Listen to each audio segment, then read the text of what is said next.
네, 수험생 여러분 안녕하십니까? 메가랜드에서 민법 강의를 하는 서석진입니다. 자, 오늘 시험 보시느라고 너무너무 수고 많으셨습니다. 당락 여부를 떠나서 그동안 여러분들이 보여주신 그 노력에 박수를 보내드리고 싶습니다. 자, 이제 해설 강의 해볼 건데요. 어, 해설 강의 들어가기 전에 총평을 잠깐 짧게 해보면은 시험이 앞부분은 좀 쉬웠어요. 민법 총칙, 물권법, 계약법은 비교적 평이하게 출제가 돼서 어려움이 없었을 텐데 민사특별법 문제들이 너무 최신 판례들을 응용한 문제들이 많이 출제되어서요. 좀 당황스러웠을 겁니다. 하지만 그래도 다행인 게 이게 거꾸로 됐더라면 되게 더 힘들었을 거예요. 민법 총칙 앞부분이 어렵게 나왔더라면 당황을 해서 쉬운 문제들도 잘 못 풀었을 텐데 그나마 다행인 게 뒷부분이 어려웠기 때문에 여러분들 합격 점수를 받는 데는 큰 지장은 없었을 것으로 예상이 됩니다. 자, 해설을 할 건데, 해설은, 자세한 해설은 하지 않도록 하겠습니다. 정답 위주로 답만 확인을 하고, 이 자세한 내용들은 다음 기회로 미루겠습니다. 오늘 여러분들이 피곤하실 텐데, 이 해설 내용을 자세히 들을 정신적, 육체적 여력이 없지 않습니까? 정답 위주로 확인만 하도록 하겠습니다. 시작할게요. 자, 41번. 반사의 질서의 법률 행위에 해당하는 것. 문제 너무 쉽죠, 이건요. 서비스 문제인데요. 답 3번. 다수의 보험 계약을 통해서 보험금을 부정 취득할 목적으로 체결한 보험 계약, 반사적 계약입니다. 답 3번입니다. 정답도 표시해뒀습니다. 바로 답만 확인하려고요. 42번. 42번 문제는 허위 표시 문제네요. 갑은 강제 집행을 피하기 위해서 자신의 X 부동산을 을에게 가장 매도했어요. 가장 매도하고 소유권 이전 등기를 해줬다. 자, 매매 무효, 등기 무효입니다. 소유권 이전되지 않았습니다. 근데 을이 등기돼 있음을 기화로 이 부동산을 병에게 다시 매도를 하고 소유권 이전 등기를 해줬다. 그랬을 때 틀린 것은 답이 5번인데 이 5번은 최근에 다른 시험에 엄청 많이 출제되고 있었어요. 그래서 수업 시간에 많이 좀 강조를 개인적으로 했던 것 같은데 만약 악의의 병, 제3자가 악의예요. 악의의 병이라면 병은 소유권 이전 등기를 해도 소유권을 취득하지 못합니다. 108조 2항은 제3자가 될 수 없잖아요. 근데 악의의 병이 선의의 정에게 전득자가 등장했네요. X 부동산을 매도하고 소유권 이전 등기를 해주더라도 정 소유권 취득하지 못한다? 틀렸습니다. 취득하죠. 그러니까 문제는 뭐냐면은 민법 108조 제2항의 허위 표시 제3자의 개념 범위의 문제인데요. 이 제3자가 반드시 허위 표시를 한 당사자하고 직접 거래한 자에 한정되지 않고요. 그 제3자가 악의의 제3자여서 108조 2항의 제3자에 해당하지 않을 때 그 제3자하고 다시 거래한 전득자도 108조 2항의 제3자의 범위에 포함되느냐? 포함이 된다는 거지. 그래서 보통 우리는 선의의 제3자, 악의의 전득자 이렇게 해서 엄폐물 법칙이 적용되어서 제3자가 선이면 전득자는 선악 불문하고 권리를 취득한다 이런 걸 많이 배웠는데 요즘 추세가 악의의 제3자, 선의의 전득자가 나온다고 했습니다. 그렇죠? 전득자, 선의의 정도 108조 2항에 따라서 제3자로서 소유권을 취득을 합니다. 그래서 답이 5번이 틀렸고요. 그 다음에 43번.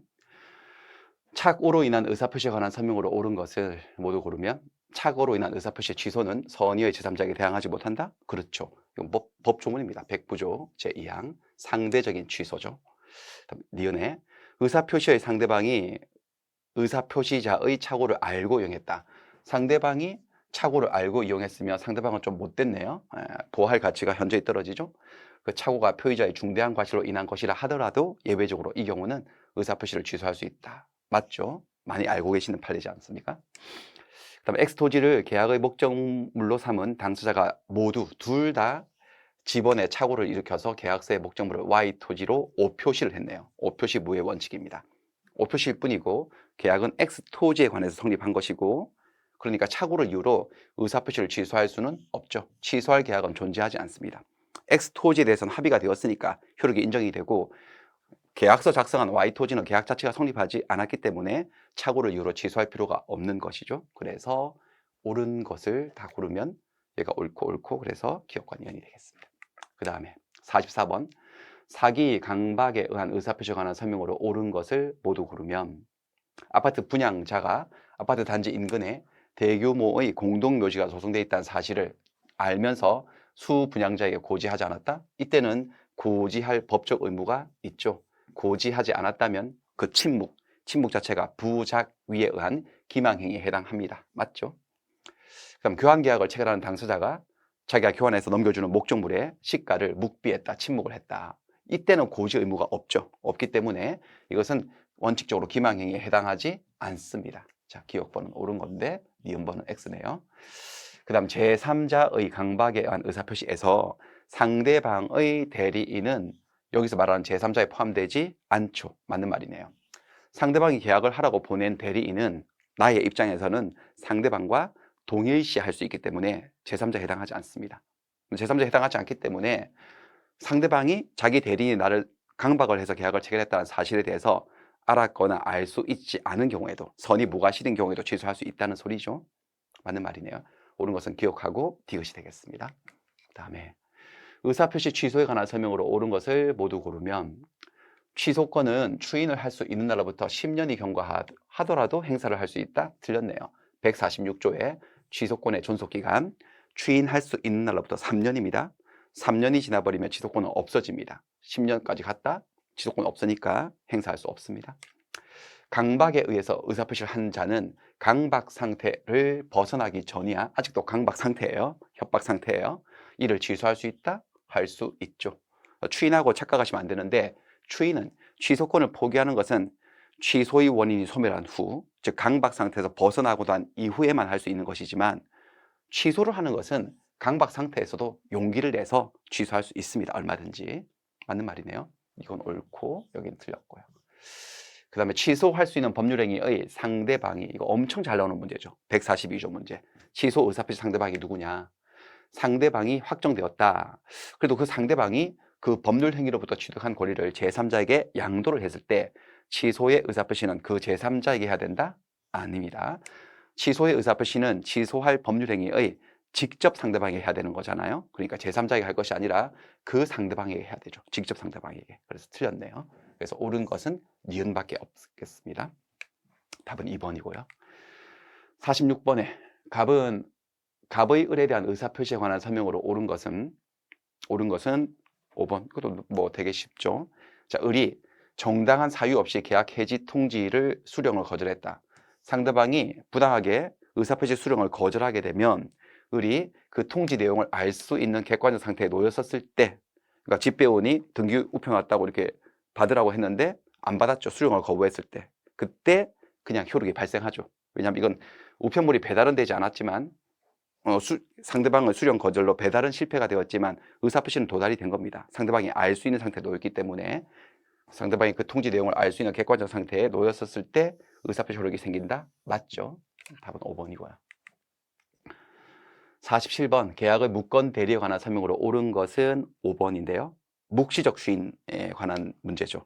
본인이 무권 대리 행위를 알았어요. 안 후에 그것이 자기에게 효력이 없다고 이의를 제기하지 않고 장시간에 걸쳐서 방치한 사실, 그것만으로는 추인했다고 볼 수는 없죠. 묵시적 추인으로 인정되지 않습니다. 장기간 방치한 것만으로는 묵시적 추인으로 인정하지 않죠. 맞는 말이고 나머지는 다 틀렸습니다. 어렵지 않고요. 이쪽도. 그 다음에 48번 갑은 자신의 토지에 관한 매매계약 체결을 위해서 을에게 대리권을 수여를 했고, 을은 갑의 대리인으로서 대리권을 수여받았으니까 을은 임의 대리인입니다. 법정 대리인이 아니라 임의 대리인이에요. 임의 대리인으로서 병과 매매계약을 체결했다. 옳은 것을 모두 고르면, 자, 임의 대리인이기 때문에 원칙적으로 복대리인을 선임할 수가 없죠. 본인의 승낙이 있거나 부득이한 사유가 있을 때 한해서만 예외적으로 선임할 수 있잖아요. 그래서 X이고요. X. 그 다음에 을은 특별한 사정이 없다면 계약을 해제할 권한은 없다. 맞네요. 계약을 체결하라고 대리권을 수여받았죠. 해제권 수여는 받지 않았어요. 해제는 처분행위이기 때문에 특별수권을 받고 해야 됩니다. 맞는 말이고. 다음 을이 병에게 갑의 위임장을 제시를 하고 계약을 체결했다. 갑의 위임장을 제시했다는 것은 자기가 대리인이라는 것을 밝힌 거죠. 사실상 밝혔습니다. 계약을 체결하면서 계약서 상에는 매도인을 자기 이름만 기재를 한 거지. 그러니까 어떻게 보면 형식적으로는 현명을 제대로 못한 거지만, 하지만 위임장을 읽은 상대방으로서는 을이 대리인으로서 이 계약을 체결한 것임을 알았거나 알 수 있었기 때문에 115조 단서가 적용되어서 이 계약의 효과는 본인에게 제대로 발생합니다. 대리가 된 것으로 인정이 된다는 거죠. 특별한 사정이 없다면 갑에게 계약의 효력이 미치지 않는다가 아니라 미치는 거죠. 그래서 옳은 것은 니은밖에 없네요. 답은 1번이고요. 어렵지 않죠. 앞부분이 쉬웠습니다. 문제들이. 취소할 수 있는 법률행위의 법정 추인 사유가 아닌 것. 145조의 법정 추인요. 전, 이경, 담, 취, 강 6개가 있잖아요. 혼동은 없죠. 법정 추인 사유에 혼동은 없습니다. 그 답은 1번입니다. 나머지들은 다 인정되는 법정 추인 사유로 인정이 되고요. 그 다음에 50번. 법률행위 부관에 관한 설명으로 틀린 것은 뭐 2번도 충분히 맞췄을 것 같은데요. 여러 번 나왔던 거잖아요. 기한 이익 상실의 특약은 두 종류가 있는데 하나는 정지조건부 기한 이익 상실 특약이 있고 또 다른 하나는 형성권적 기한 이익 상실 특약 두 종으로 나눠지는데 어느 쪽인지 분명하지 않을 때는 형성권적 기한 이익 상실 특약으로 추정을 하죠. 정지조건부 기한 이익 상실 특약으로 추정하는 것이 아니고요. 답은 2번입니다. 그 다음에 51번 물권에 관한 설명으로 옳은 것은 4번 한필 토지 일부에 대해서 저당권이 성립할 수는 없죠. 자, 토지 일부에 대해서 지상권, 지역권, 전세권 등 용익물권은 설정이 가능하지만 담보물권인 저당권은 한 필지 단위로 설정이 되는 겁니다. 토지 일부에 성립할 수는 없다는 것 맞죠? 답 4번이고요. 자, 52번 보겠습니다. 등기 없이도 부동산 물권 취득의 효력이 발생하는 경우를 골라보세요. 등기 없이도. 자, 기업번 같은 경우는 등기를 해야 되죠. 매매는 법률행위이기 때문에 186조에 따라서 등기를 해야지만 물권 변동 효력이 발생을 합니다. 답이 될 수 없고요. 자, 건물 신축은 법률행위가 아니기 때문에 신축을 해서 기둥, 지붕, 주벽 정도가 이루어지면 등기 없이도 물권 변동 효력이 발생을 하죠. 답이 되고요. 점유 취득 시효 같은 경우는 비록 법률행위는 아니지만 등기를 해야 되죠. 등기해야지만 시효 완성자가 소유자가 될 수 있으니까 답이 될 수 없고요. 그 다음에 공유물, 현물 분할의 판결이에요. 현물 분할 판결은 형성 판결이기 때문에 187조에 따라서 판결이 선고되고 확정이 되면 등기 없이도 단독 소유로 바뀌는 물권 변동 효력이 발생을 합니다. 그러니까 등기 없이도 물권 변동 효력이 발생하는 경우는 니은하고 리을 3번이 되겠습니다. 자, 53번 보겠습니다. 점유보호 청구권에 관한 설명으로 틀린 것은 정답은 5번인데요. 타인의 점유를 침탈한 뒤에 제3자에 의해서 점유를 또 침탈당한 자, 이 사람은 점유물 반환 청구권의 상대방이 될 수 있다? 될 수 없습니다. 지금 등장인물은 3명이거든요. 갑이 있었어요. 을, 병 이렇게요. 근데 최초의 물건 점유자는 갑이었어요. 근데 을이 갑의 점유를 침탈했다는 거죠. 빼앗았어요. 점유를 빼앗아서 침탈을 했어요. 그럼 당연히 을이 물건을 점유하고 있으면 갑은 점유물 반환 청구권 행사를 할 수 있지. 204조로. 점유자는 점유를 침탈한 자에게 물건을 돌려달라고 1년 내로 소를 제기해서 반환 청구할 수 있지 않습니까? 그런데 문제는 이 침탈한 자가 제3자 병에 의해서 또 점유를 침탈당했어요. 또 뺏겼지. 자기도 빼앗았는데 병에 의해서 뺏겨가지고 이 물건이 여기 가 있다는 거죠. 그러니까 더 이상 이 사람에게는 점유가 없습니다. 그러니까 갑은 얘가 비록 침탈을 한 최초의 침탈자지만 물건을 점유하고 있지 않아요. 따라서 갑이 을을 상대로 점유권에 기한 반환 청구를 행사를 할 수 없습니다. 이제 물건을 점유하고 있지 않기 때문에. 근데도 불구하고 이 사람은 점유물 반환 청구의 상대방이 될 수 있다고 하고 있죠. 제3자에서 점유를 침탈당한 자 누구를 말하죠? 을 얘기하는 거잖아요. 을 상대로 점유물 반환 청구를 여전히 행사할 수 있다는 취지죠. 틀렸습니다. 점유를 더 이상 안 하고 있기 때문에 상대방이 될 수가 없습니다. 답은 5번이 되겠네요. 그 다음에 넘어가겠습니다. 54번. 갑은 자신의 토지를 을에게 매도하여 인도하였고 을은 그 토지를 점유 사용하다가 다시 병에게 매도하여 인도를 하였다. 갑과 을은 모두 대금을 전부 수령을 했고 갑을병 사이에 중간 생략등기 합의가 있었다. 중간 생략등기 문제네요. 다음 설명 중 옳은 것은 2번입니다. 갑은 을을 상대로 소유물 반환 청구를 할 수가 없죠? 없습니다. 지금 갑이 자기 토지를 을에게 팔았어요. 팔아가지고 점유를 넘겨줬고 인도를 했고 을은 점유 사용을 하다가 다시 매도를 해가지고 이 토지를 병에게 점유를 넘겨줬다. 을은 갑에게 대금 다 줬고 얘도 얘한테 대금 다 줬고 그리고 이 3자 간의 중간사등기 합의 등기를 바로 이렇게 하자라고 하는 3자 간의 합의가 있었다. 자, 합의가 있었다는 것은 얘나 얘는 아직 등기를 안 했다는 거네요. 등기는 아직도 갑에게 있다는 거죠. 그럼 소유권은 아직은 갑에게 있습니다. 이 상태에서 그 상태에서 지금 2번 지문이 뭐냐면은 갑이 자기 매수인 을을 상대로 소유물 반환 청구를 할 수 있느냐 이거죠. 자기 매수인을 상대로 할 수 없죠. 자, 213조의 소유물 반환 청구는 토지의 소유자가 토지를 점유하고 있는 자에게 반환 청구하는 거예요. 근데 지금 현재는 점유하고 있지도 않고 사실은 여기까지 인도가 되었으니까, 또 설령 점유를 하고 있다 하더라도 이 사람은 토지를 매수한 사람이잖아요. 매수인으로서 토지를 점유하고 사용할 권리, 점유할 권리, 213조 단서에 나오는 점유할 권리가 있는 자입니다. 무단 점유자가 아닌 거죠. 갑과의 관계에서. 따라서 자기 매수인 을에게 그 매수인이 등기를 안 해서 아직 소유권을 가지고 있지 않다는 이유를 내세워서 토지 소유자인 매도인이 자기 매수인에게 반환을 청구할 수는 없습니다. 무단 점유자가 아니다는 소리죠. 그래서 정답은 2번이 되겠습니다. 나머지는 다 틀렸고요. 자, 그 다음에 55번. 공유에 관한 설명으로 틀린 것은 4번인데요. 공유자는 자신의 지분에 관하여 자기 지분만큼만 단독으로 제3자의 취득시효를 중단시킬 수가 없지 않고요. 있습니다. 자, 판례 번호는 99-151468예요. 대법원 판결입니다. 자, 공유 지분이라고 하는 것은 아주 개별적인 권리이기 때문에 취득시효 중단도 개별적으로 이루어질 수 있습니다. 이게 사건은 조금 설명을 드리자면은, 자, 갑, 을, 병이 공유하고 있는 토지를 A라는 사람이 무단 점유를 했던 거예요. 그리고 20년 거의 시효가 완성돼 가고 있어요. 아직 완성은 된 건 아니에요. 거의 완성되고 있는데, 예를 들어서 3분의 1 지분씩이 있다고 할 때 을과 병은 시효 중단 조치를 취하지 않았는데 갑만 A를 상대로 재판상 청구를 들어갔던 거예요. 왜 내 토지를 그렇게 점유하고 있냐, 나가달라 라고 해서 시효 중단 행위를 한 거예요. 얘들은 하지 않았어요. 그리고 얘가 20년을 채워버린 거지. 그랬을 때 어떻게 되느냐, 한 명이, 공유자 중에 한 명이 시효 중단 행위를 했다고 해서 다른 공유자들이 다 같이 혜택을 입느냐? 그렇지는 않습니다. 이제 관념적으로 나누어서, 그러니까 3분의 1 지분 범위 내에서는 시효가 중단되었고요. 나머지 3분의 2 지분은 계속 시효가 진행된 거지. 그래서 얘가 20년을 완성했을 때 얘는 이렇게 나누어서요. 그러니까 을과 병을 상대로는 시효의 완성을 주장을 하면서, 야, 나 시효 완성했으니까 니들 지분 나한테 넘겨줘 라고 지분 이전 등기를 청구할 수가 있고요.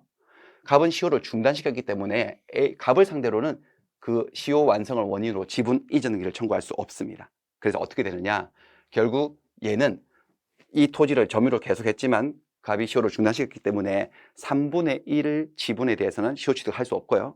나머지 3분의 2 부분만 시효 취득을 할 수 있다는 거지. 그래서 얘들로부터 지분 이전 등기를 받아서 3분의 2 권리를 가져갈 수 있고, 갑은 시효를 중단시켰기 때문에 여전히 자기의 3분의 1 지분을 잃지 않아서 갑하고 A하고 같이 다시 공유관계로 돌입한다라는 그런 판례였거든요. 예, 개인적으로 공유자 중 한 명이 시효 중단 행위를 했을 때 다른 공유자에게는 시효 중단의 효력이 없고요. 그러니까 단독으로 제3자 취득시효를 단독으로 중단시킬 수가 있는 거예요. 없는 게 아니라 있습니다. 답은 4번이고요. 그 다음 56번에 공유물 분할에 관한 설명으로 옳은 것을 모두 고르면, 재판상 분할에서 분할을 원하는 공유자의 지분만큼은 현물 분할을 하고 분할을 원하지 않는 공유자는 계속 공유로 남게 할 수 있다? 그렇습니다.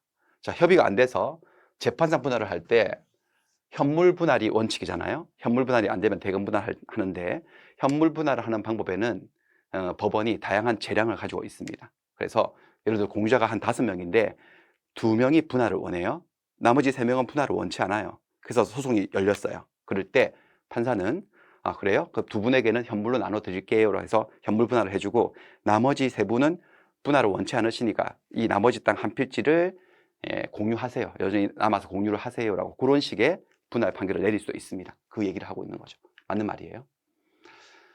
그 다음에 토지의 협의 분할은 등기를 마치면 등기가 접수된 때 물권 변동의 효력이 있다. 협의 분할. 자, 협의 분할하고 재판상 분할은 그 분할의 효과가 발생하는 지점이 달라지죠. 협의 분할 같은 경우는 등기를 마쳐야 됩니다. 등기를 해야죠. 협의에 따른 등기를 마쳐야지 물권 변동 효력이 발생하는데, 등기를 마치게 되면 등기가 접수된 때 물권 변동 효력이 있다? 맞습니다. 근데 이거는 사실 민법 문제라기보다는 부동산 등기법 문제인데요. 예전에는 여러분들, 우리 종이 등기부를 썼던 시절에는 등기가 신청이 되고 접수가 되고 실제로 등기부에 올라갔을 때, 등재가 되었을 때 등기의 효력이 발생하죠. 그렇게 해석을 해 왔었는데 지금 전산화돼 가지고요. 자, 등기를 마치면 신청을 받은 등기관이 등기를 마치게 되면 그게 접수된 시점에 등기의 효력이 발생한다고 하는 부동산 등기법 제6조 규정이 있습니다. 그러니까 거기에 따라서 접수된 때 단독 소유로 바뀌는 물권 변동 효력이 발생하는 게 맞습니다. 약간 소급표가 있는 거지. 시간적으로 약간의 소급표가 있다는 겁니다. 맞는 말이에요. 맞습니다. 이것도 맞고 기억도 맞고, 그 다음에 공유자는 다른 공유자가 분할로 인하여 취득한 물건에 대해서 그 지분의 비율로 매도인과 동일한 담보 책임이 있다? 그건 조문이죠. 그냥 270조 맞는 말이고요. 그 다음에 공유자들 사이에 이미 분할 협의가 성립되었어요. 분할에 관한 협의가 성립이 되었는데 일부 공자가 분할에 따른 이전 등기에 협조를 하지 않는다. 이때 공유물 분할 소송을 제기할 수는 없습니다. 맞습니다. 이것도. 자, 공유물 분할 청구의 소는 형성의 소예요. 언제 제기하는 거냐? 협의가 성립되지 않을 때만, 당사자들 사이에 협의가 성립되지 않을 때만 제기할 수 있고요. 협의가 성립되었는데 협의에 따른 이행을 하고 있지 않는다. 지금 이 문제는 그렇죠. 자, 그럴 때는 형성의 소인 이 소를 제기할 것이 아니라 이행을 명하는 이행의 소를 제기해야 됩니다. 이 소를 더 이상 제기할 수는 없습니다. 맞는 말이죠. 다 맞네요. 기억부터 리어까지 다 맞습니다. 답은 5번이 되겠고요. 자, 그 다음에 갑소유 토지에 을이 무단으로 건물을 신축한 뒤에 병에게 임대를 하여서 병이 현재 그 건물을 점유를 하고 있다. 갑소유 토지에 을이 무단으로 건물을 지어서 을이 이 건물을 점유하고 있다. 근데 병에게 임대를 줬네요. 그 이후에 임대를 줘가지고 병이 이 건물에 살고 있네요. 이 문제 너무너무 많이 다뤘죠. 그랬을 때 철거 청구를 누구를 상대로 해야 되죠? 건물의 소유자인 을을 상대로 건물 철거 및 대지 인도 청구를 해야 되고, 거기서 승소 판결을 받으면 철거 집행을 위해서 임차인에게 퇴출하라, 나가달라 라고 요구할 수 있고, 이때 임차인이 대항요건을 갖췄다, 임차권의 대항요건을 갖췄다 하더라도 퇴출을 거부할 수는 없죠. 하지만 엄연히 남의 토지에 무단으로 건물을 지어도 건물은 토지에 부합하지 않고 건물을 지은 사람이 건물을 소유하기 때문에 건물 소유자에게 건물에서 나가달라고 퇴거를 청구할 수 없다는 판례를 알고 계시죠? 그러니까 답은 1번인데요. 갑은 병을 상대로, 임차인이죠. 을 상대로 건물에서 퇴거 또는 퇴출을 청구할 수 없다가 아니라 있습니다. 철거 집행을 위해서 퇴출하라고 요구할 수가 있죠. 그래서 틀렸네요. 답은 1번이고요. 그 다음에 58번.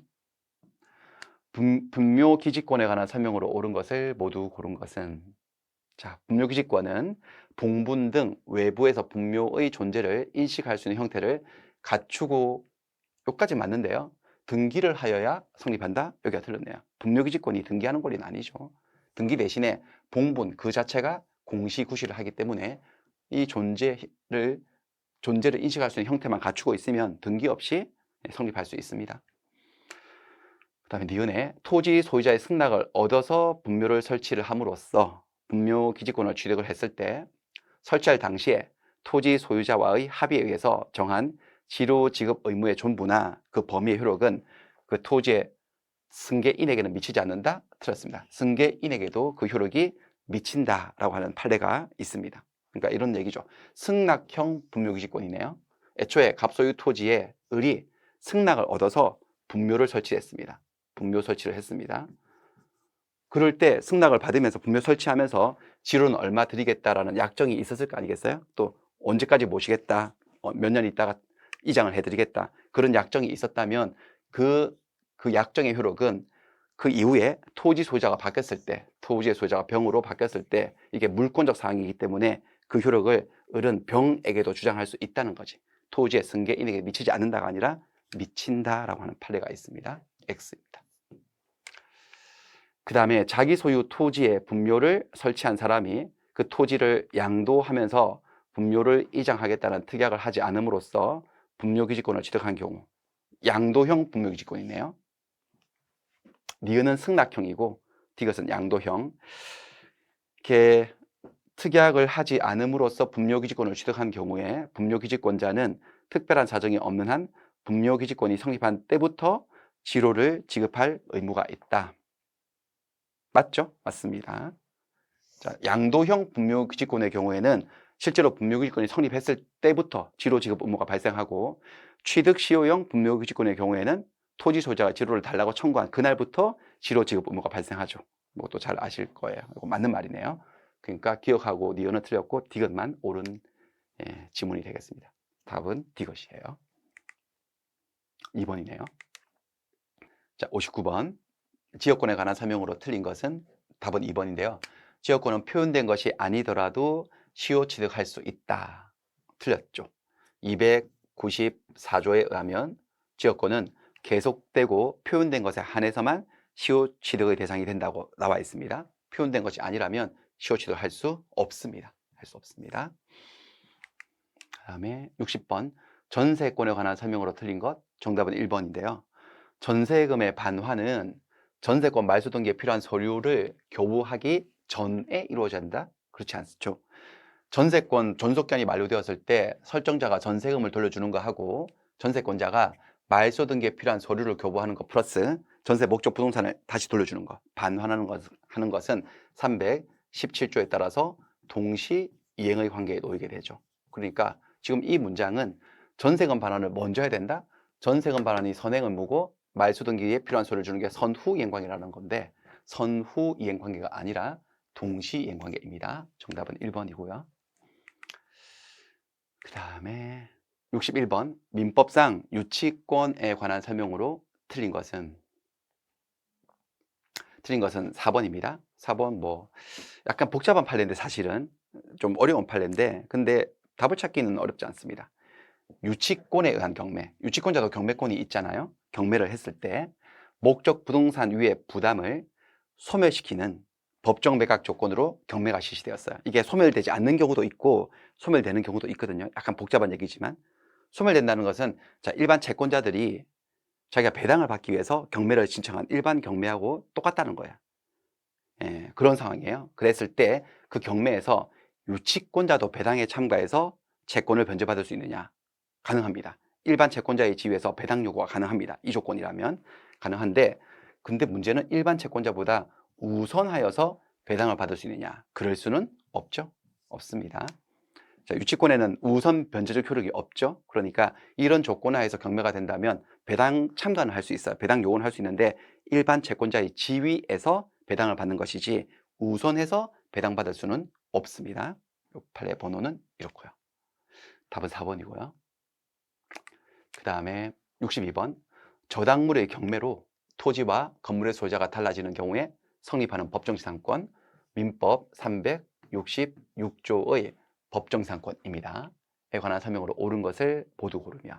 자, 기업번은, 자, 이거 최신 판례죠. 이런 것들도 최신 판례로 한번 배운 적이 있는데요. 가설 건축물 판례요. 토지에 관한 저당권 설정 당시에 해당 토지의 일시 사용을 위한 가설 건축물이 존재를 했었어요. 이 가설 건축물을 위한 법정사건을 성립하지 않는다라고 하는 게 판례입니다. 그렇죠? 왜냐하면 가설 건축물은 토지에 완전히 정착되어 있는 건물이라고 볼 수 없다는 게 판례 논리입니다. 건물이 토지하고 독립된 별개의 부동산으로 인정이 되려면 토지에 정착이 되어 있어야 된다. 정착.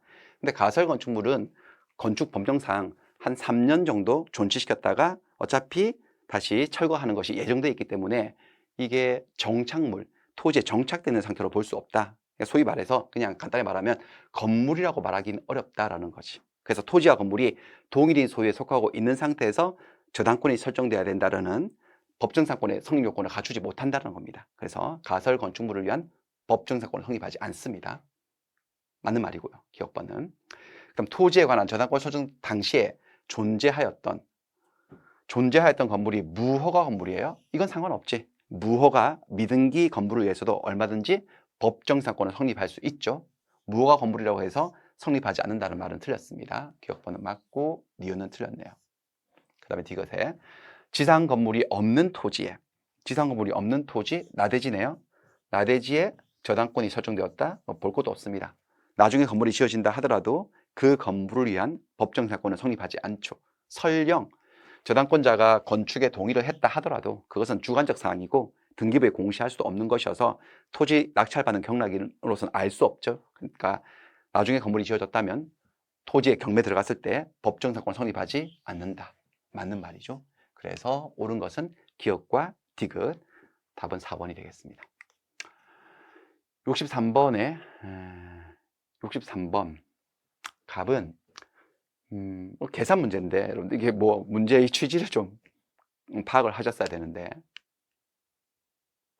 일단 저당권에 의해서 담보되는 피담보채권의 범위, 이자 같은 경우는 약정된 이자는 등기가 된 경우에만 담보가 된다. 그쵸? 그 다음에 지연이자 같은 경우는요. 지연된 손해배상금은 등기하고 상관없이 담보가 되긴 하는데 전액 다 담보되는 게 아니고 1년분만 담보된다. 뭐 이런 거 아셔야 되죠. 그래서 좀 분석을 좀 해보자면 2020년 1월 1일 을에게 1억 원을 빌려줬어요. 원금은 1억 원이네. 변제기는 딱 1년 쓰기로 했네요. 1년. 이율은 5%예요. 그러니까 1년 이자가 500만 원이 붙는 거지. 그래서 1억 500만 원을 갚으면 돼요. 이날 갚는다면. 근데 이자는 매달 말일 지급하기로 했고 그 담보로 당일 을 소유 토지의 저당권을 취득을 했습니다. 근데 을이 차용일 이후부터 한 번도 이자를 지급하지 않았어요. 이자를 한 번도 안 줬네.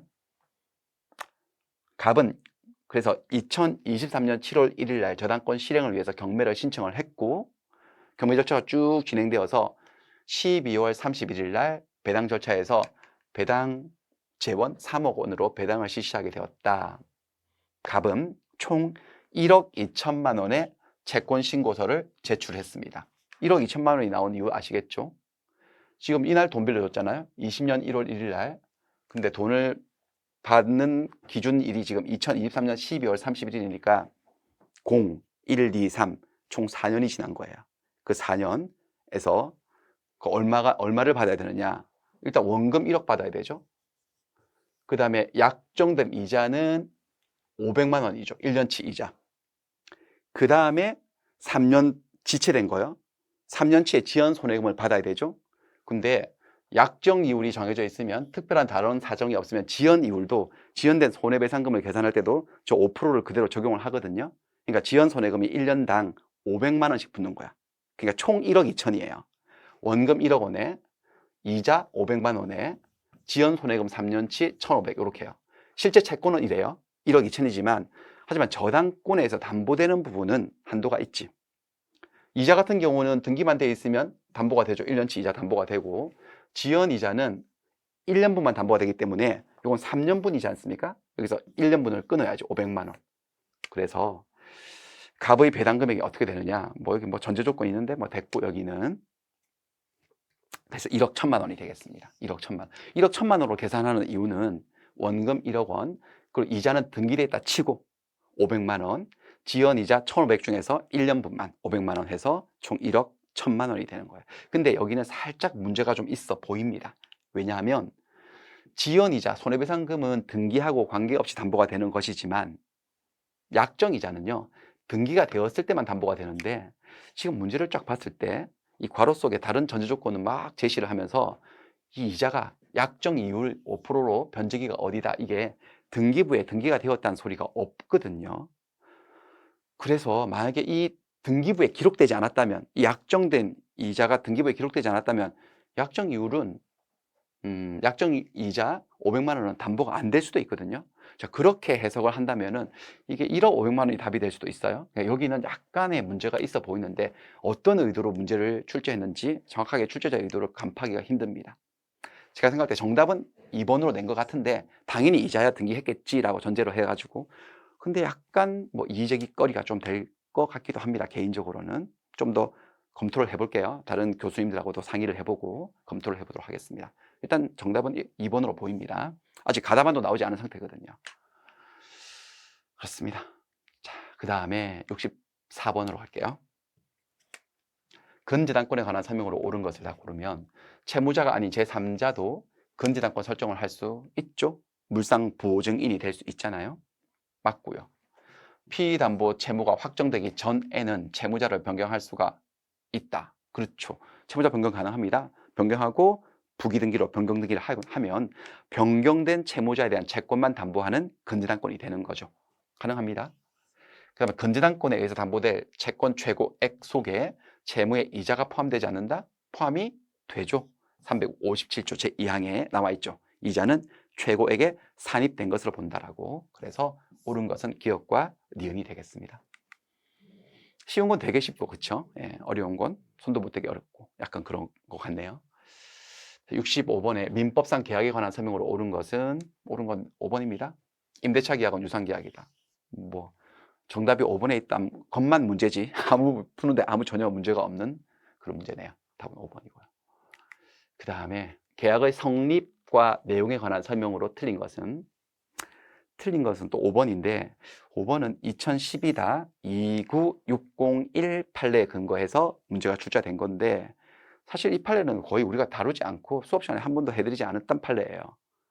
그리고 조금 우리가 다뤘던 기본적인 판례하고 배치되는 부분도 있어서 이것만 단독으로 놓고 봤을 때는 정답 찾기가 쉽지 않은데 근데 이거는 위에 나오는 문제들이 워낙 명백하게 OX가 뚜렷하기 때문에 이게 답인가 보네라고 그렇게 답을 찾을 수 있는 문제라고 보입니다. 문제는 선시공 후분양이에요. 이게 반대로 한번 해볼까요?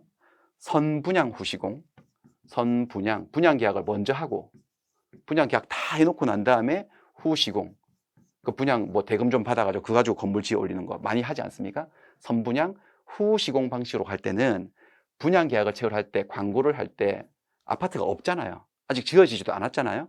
그렇기 때문에 광고 속에 있는 내용에 좀 심각성이 있는 거지. 그 광고 내용 중에 아파트의 외형이나 재질에 관한 아파트 외형, 재질에 관한 광고가 있었다면 외형은 뭐 예를 들면은 아파트 단지 내 유실수 단지를 조성한다, 뭐 테마공원을 만들겠다, 그 다음에 마루는 거실 마루는 원목 마루를 쓰겠다 등등 아파트의 외형이나 재질에 관한 광고를 했다면 그것만큼은 분양 회사가 그 계약의 내용으로 삼아서 이행하겠다는 의지를 밝힌 거로 봅니다. 그래서 그럴 때는 아파트의 외형이나 재질에 관한 광고는 분양 계약의 내용으로 인정을 합니다.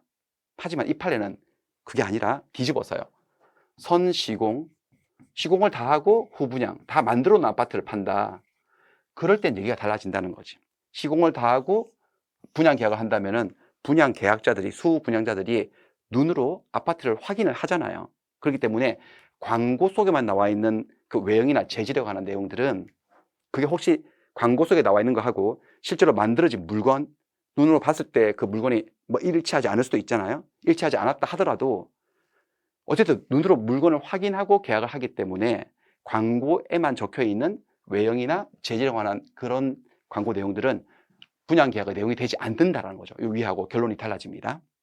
그런 판례가 있습니다. 그래서 한번 읽어보시고 여기 판례 찾아가지고 그래서 외형 재질에 관해서 분양 광고에만 표현된 내용은 특별한 사정이 없다면 분양 계약의 내용이 되지 않는다라고 하는 판례입니다. 답은 5번입니다. 이 경우하고 결론을 달리한다라는 겁니다. 그 다음에 넘어갈게요. 67번에 계약 체결상의 과실 책임에 관한 설명으로 옳은 것을 골라보겠습니다. 자, 기억본도 최근에 다른 시험에 너무너무 많이 출제되어서 되게 많이 강조드렸던 것 같은데 우리 시험에 처음 출제됐네요. 다른 시험 영향을 이렇게 많이 받습니다. 계약이 의사의 불합치로 성립하지 않았다. 여기가 포인트죠. 합의가 안 됐어요. 둘이 만났는데 합의를 못 봐서 계약 성립을 안 했어요. 그랬을 때 그 사실을 않는다는 사실을 알지 못하여 손해를 입은 당사자. 얘는 합의가 될 줄 알고 협상을 시도했는데 합의가 안 된 거야. 그래서 계약이 체결되지 않았다. 그래서 손해를 입었다. 근데 계약 체결 당시에 어쨌든 계약을 합의를 보고 협상할 당시에 계약의 불성립될 수 있다는 것을 안 상대방은 우리가 합의를 못 볼 거라는 걸 다 알고 있었나 봐요. 의견 차가 너무 심해서. 그렇다면 계약 체결상의 과실 책임을 물을 수 있느냐라는 거지. 절대로 물을 수가 없다라는 게 판례죠. 왜냐하면 민법 제535조에 계약 체결상의 과실 책임은 어떤 경우에 책임 묻는 거예요? 계약이 체결이 된 거지. 계약은 체결되었지만 그 체결된 계약의 내용을 실현하는 것이 원시적 불능이어서 계약이 무효일 때, 그럴 때 일방이 입은 손해를 상대방이 배상해주는 책임이잖아요. 근데 여기는 계약이 체결되지 않았거든. 따라서 이 문제는 경우에 따라서는 불법행위에 따른 손해배상 청구 또는 부당이득 반환 청구 이런 문제들로 해결을 해야 되지 계약 체결상의 과실책임을 물을 수는 없다라고 하는 게 판례의 태도입니다. 그래서 기억번은 X입니다. 그다음 니은에 부동산 수량 지정 매매에서 실제 면적이 계약 면적에 미달한다. 수량이 부족하네요. 그 미달한 부분에 원시적 불능을 이유로 계약 체계상의 과실책임 물을 수 없냐? 없는 거 맞지? 또 마찬가지예요. 자, 다시 한번 계약 체계상의 과실책임은 계약은 체결되었으나 계약의 목적 실현의 원시적 불능으로 계약이 무효일 때만 생기는 책임인데, 지금은 수량 지정 매매에서 수량이 부족하다고 해서 계약이 무효가 되진 않죠. 계약 자체는, 이 매매 계약은 유효하거든요. 유효하고 그냥 하자가 있는 거죠. 권리상의 하자가 있어서 담보 책임으로 해결해야 될 문제입니다. 그리고 부족한 만큼 일부 무효로 처리해서도 안 된다고 했습니다. 그러니까 계약 체계상 과실책임 물을 수 없는 게 맞습니다. 이거 니은은 맞고요. 그다음에 디귿번에 계약 체결 전에 이미 매매 목적물이 전부 멸실된 사실을 알지 못하여서 손해를 입은 계약 당사자. 이게 계약 체결상의 과실책임이 발생하는 경우지. 계약을 체결을 했는데 이미 목적물이 멸실되었어? 그럼 계약 체결해도 무효지.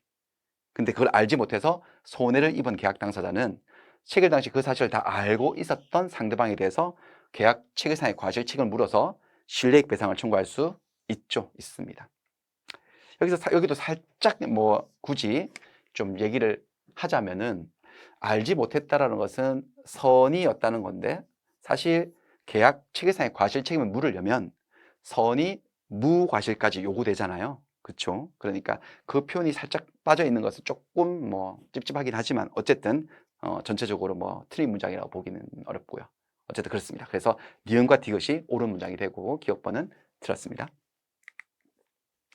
68번 동시이행 항변권에 관한 설명으로 틀린 것은 5번 채무를 담보하기 위해서 채권자 명의의 소유권 이전 등기가 되었다. 양도담보네요. 이럴 때 피담보 채무의 변제, 돈 갚는 거 하고 그다음 채권자가 등기해 놓은 거 말소시켜 주는 거 동시행 관계 있지 않죠. 항상 채무자의 채무 변제하고 그 담보권의 말소, 그 담보권이 저당권이건 가등기 담보권이건 양도담보권이건 항상 선후 이행 관계에 놓이는 거죠. 동시행 관계 있지 않습니다. 그래서 답은 5번이고요.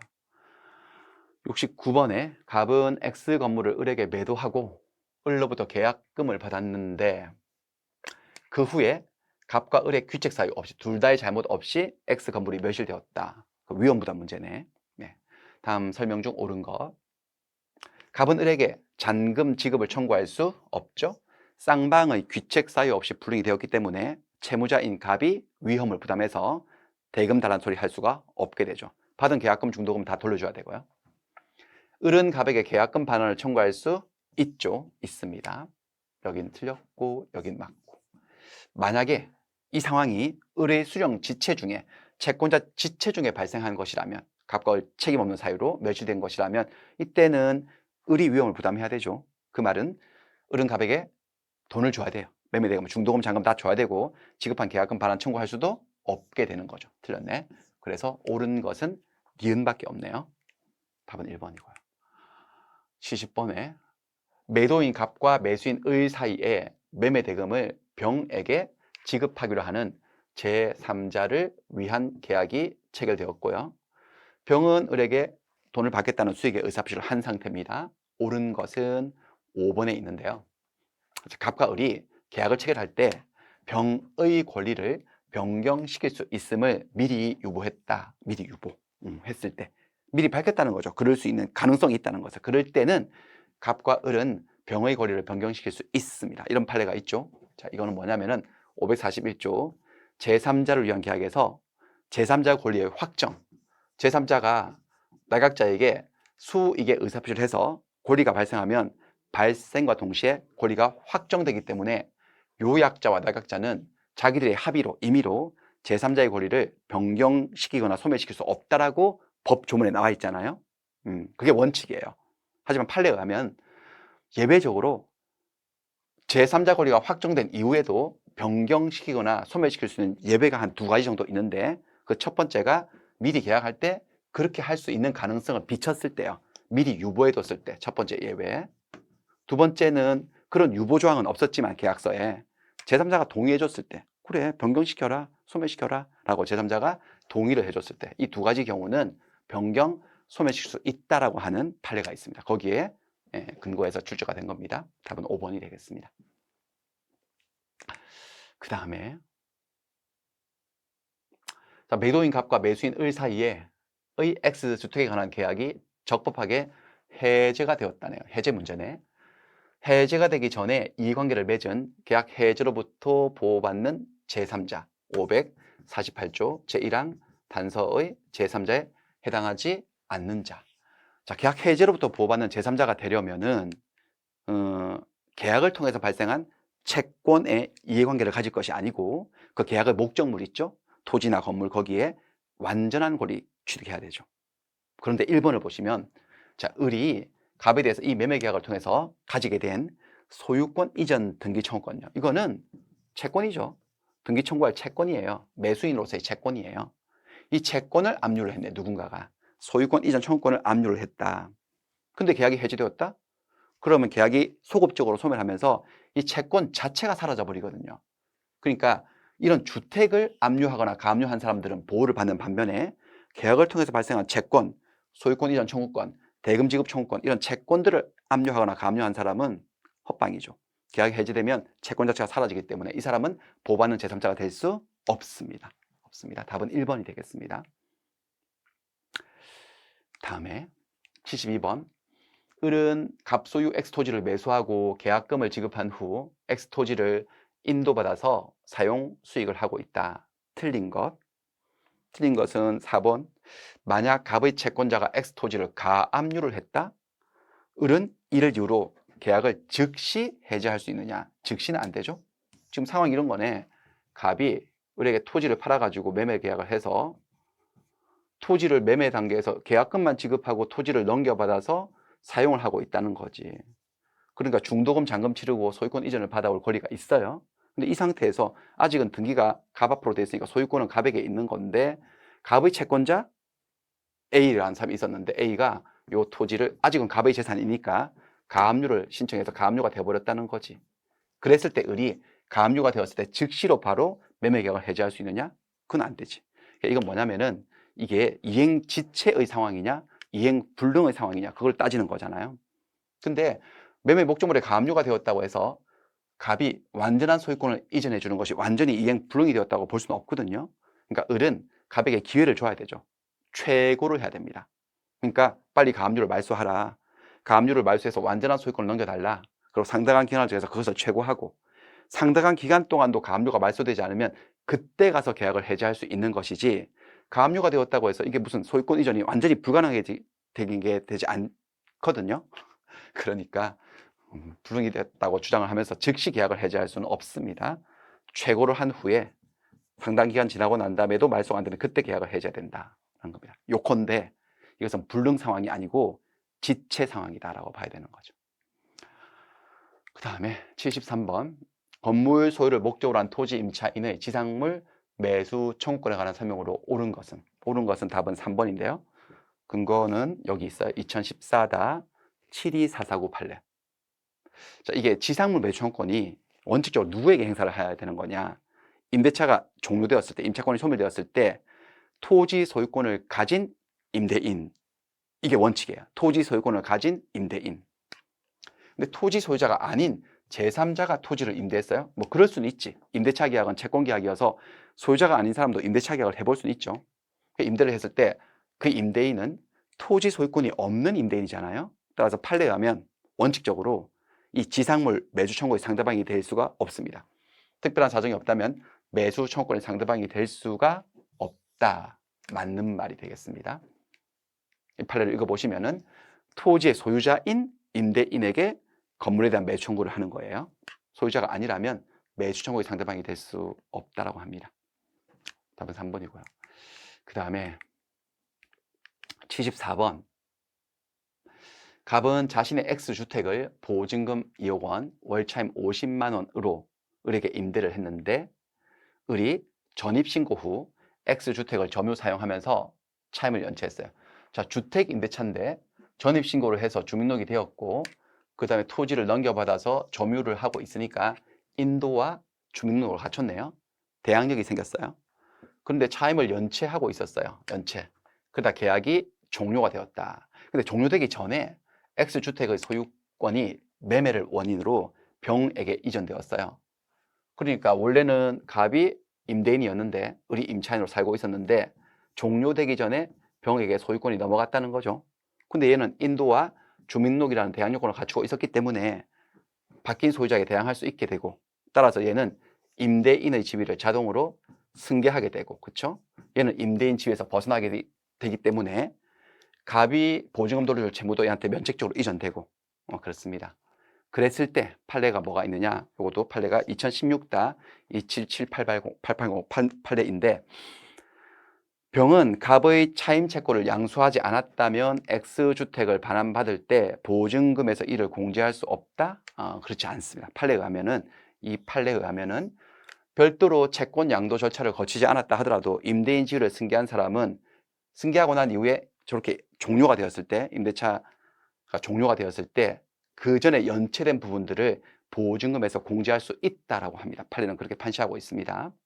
그래서 양수하지 않았다면 공제할 수 없다? 아니고요. 양수하지 않았다 하더라도 임대인 지위가 승계되었기 때문에 연체된 차임 채권을 보증금에서 공제하고 잔액만 돌려주면 된다고 합니다. 답은 3번이 되겠습니다.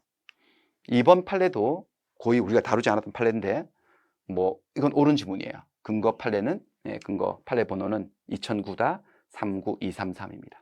자, 이런 문제들은 좀 틀릴 수 있겠죠. 틀릴 수도 있는데, 우리가 문제를 다 맞춰야 되는 건 아니기 때문에 틀린다 하더라도, 그리고 뒤에 74번 정도에 가서 이런 문제들이 나왔기 때문에 조금 틀려져도 전체적으로 합격 점수를 받는 데는 큰 지장은 없었을 거로 예상이 됩니다.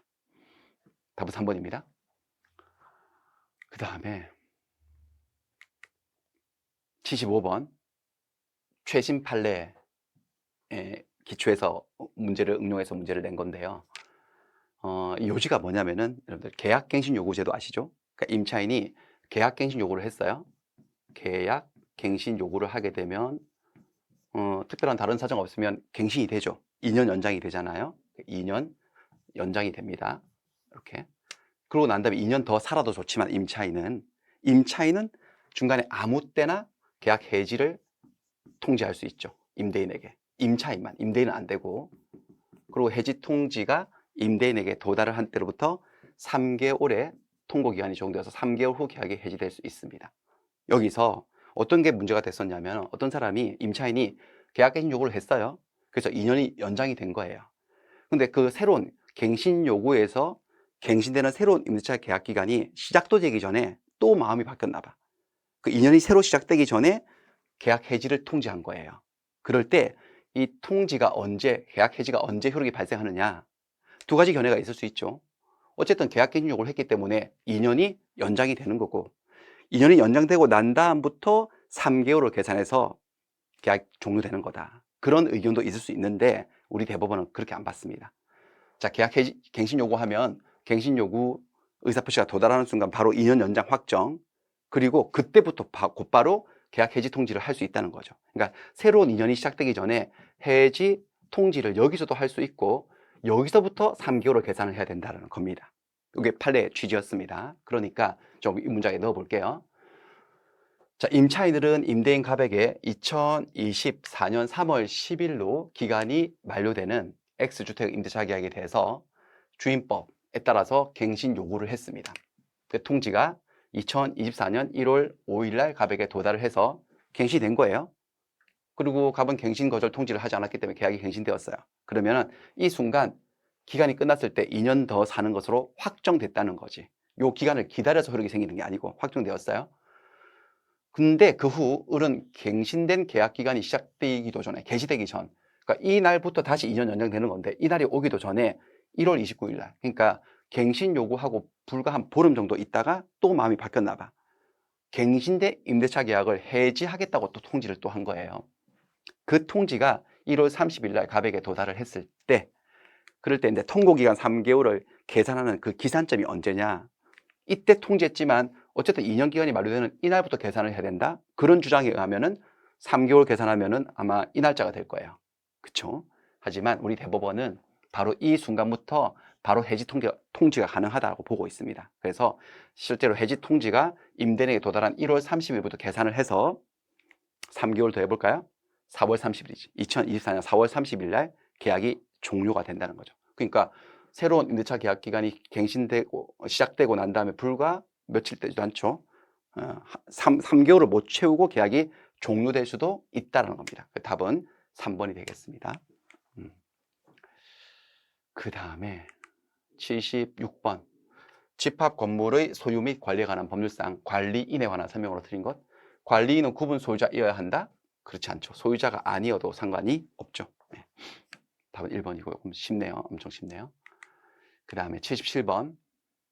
갑은 을에게 무이자로 빌려준 1억 원을 담보하기 위해서 병 명의의 저당권이 설정되어 있는 을 소유 X 건물, 시가 2억 상당의 건물에 대해서 담보 가등기를 마쳤어요.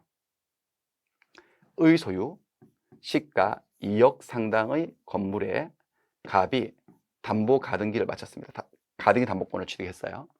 돈은 1억 원을 빌려줬어요. 1억. 근데 이미 나보다 먼저 병이라는 사람이 여기에 을에게 돈을 빌려주고 저당권을 가지고 있었다는 거지. 선순위 저당권, 피담보 채권은 5천으로 해가지고 이렇게 있었습니다. 선순위 저당권, 후순위 가등기 담보권 이렇게 되는 거네. 그랬을 때, 자, 을은 변제기가 도래한 갑에 대한 차용금을 지급하지 않고 있습니다. 돈을 안 갚고 있습니다. 1억 원을. 그럴 때 어떻게 되느냐? 틀린 건 답은 1번인데요. 갑이 귀속 정산 절차에 따라서 적법하게 X 건물의 소유권을 취득한다? 그러니까 사적 실행을 한 거네요. 가등기 담보권자가 돈을 갚지 않으니까 실행을 통지하고 2개월의 청산 기간을 거쳐서 청산금을 지급하고 본등기를 해서 소유권을 귀속 가져온다는 거지. 청산금을 주면서요. 사적 실행을 한다. 그렇게 되었을 때 얘가 어떻게 돼? 얘의 운명. 지금 병의 저당권을 소멸한다고 돼 있는데 소멸하지 않죠. 선순위 저당권 아닙니까? 저당권을 그대로 가진 채 저당권에 부담이 있는 소유권을 취득하게 됩니다.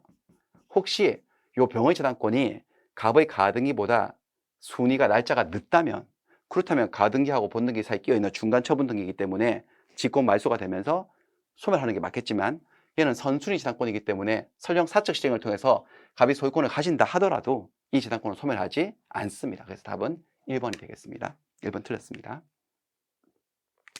그 다음에 78번. 갑은 친구 을과의 명의상 약정에 따라서 2024년 3월 5일 자신의 X 부동산을 을 명의로 소유권 이전 등기를 해 주었다.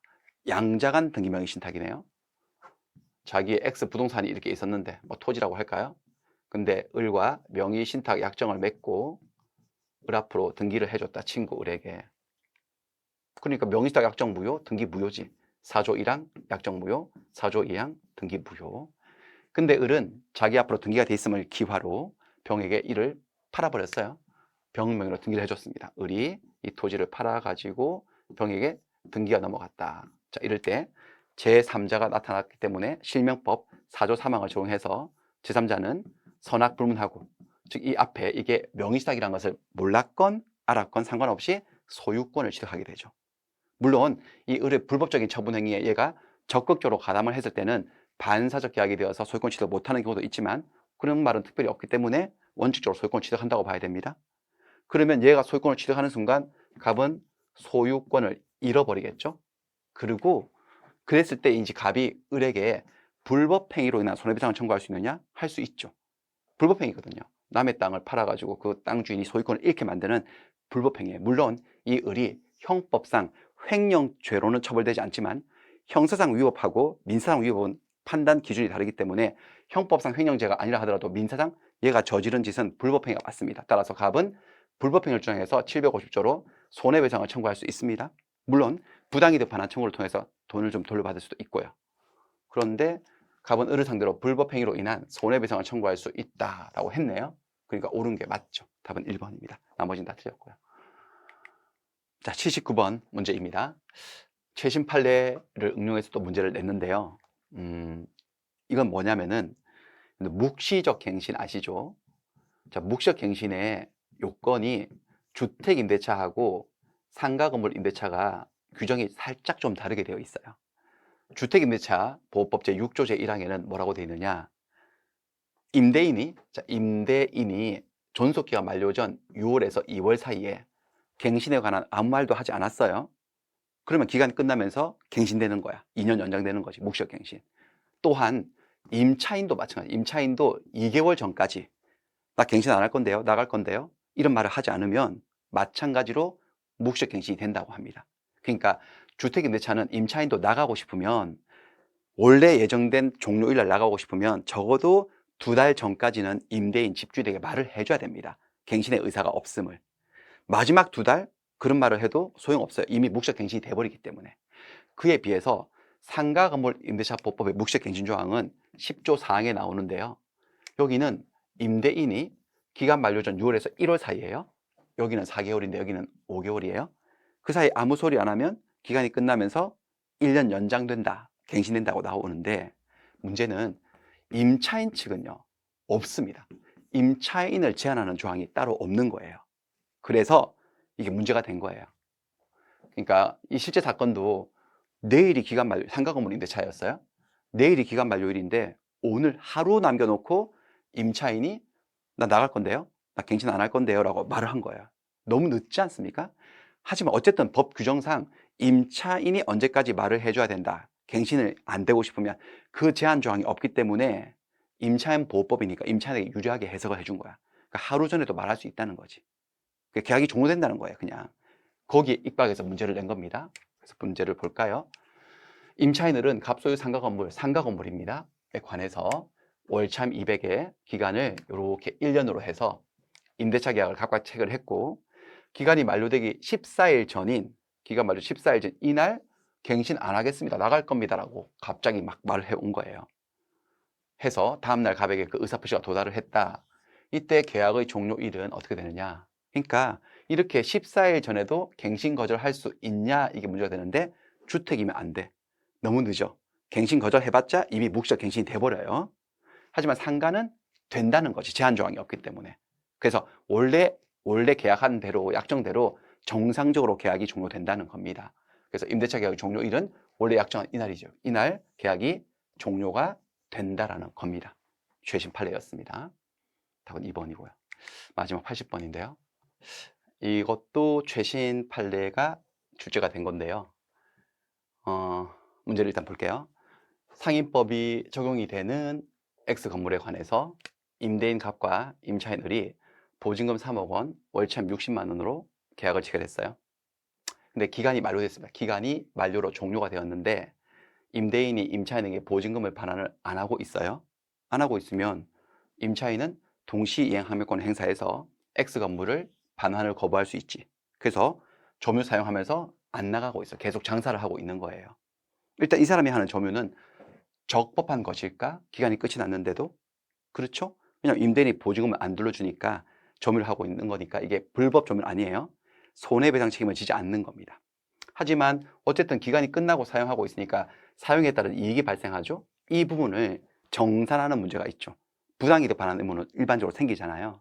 근데 여기서 이 사용이익의 반환에 있어서 이게 일반 임대차, 여기서 말하는 일반이라고 하는 것은 주택이나 상가가 아닌 일반 임대차, 뭐 토지 임대차라든지 공장이라든지 창고 건물의 임대차인 경우하고, 특별법 적용을 받는 주택 임대차나 상가 건물 임대차 같은 경우는 그 사용이익을 반환하는 문제, 그 금액을 어떤 금액을 줘야 되는지가 달라집니다.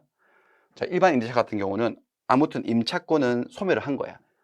계약 기간 만료로 소멸한 상태에서 동시 이행 항명권에 근거해서 점유 사용하고 있기 때문에 차임을 지불하는 것이 아니고 차임에 상당하는 부당이득 반환을 해야 되는 거지. 부당이득 반환. 부당이득금을 계산할 때는 어쨌든 시세에 따라서, 그 당시의 시세에 따라서 차임으로 계산된 차임 상당의 부당이득 반환을 하면 되는 것이고, 근데 문제는 이게 주택이나 상가 건물의 임대차일 땐 얘기가 달라져요. 왜냐하면 주임법 4조 제2항, 상인법 9조 제2항에는 존속 의제 조항이 있습니다. 끝나도 끝난 게 아니다. 임대차 기간이 끝이 났어도 임대인들이 보증금을 다 안 돌려주고 있다면 임차인이 보증금을 다 반환받을 때까지는 임대차는 존속하는 것으로 본다라고 하는 존속 의제 조항이 있죠. 그러니까 이런 임대차 같은 경우는 기간이 끝이 났어도 임차권을 가지고 있는 거야. 임차인으로서 계속 점유 사용을 하는 거예요. 물론 동시 이행 항명권도 있긴 하지만. 그래서 이렇게 계속 더 점유 사용하고 그 사용이익을 돌려줄 때 차임으로 계산된, 그 시세에 따른 차임으로 계산된 부당이득 반환을 할 것이 아니고 그냥 계약으로 정한 약정된 차임을 그대로 지급하면 된다라는 겁니다. 판례는 여기 상가건물 임대차 보호법에 있는 판례였는데 주택 임대차도 원리는 똑같습니다.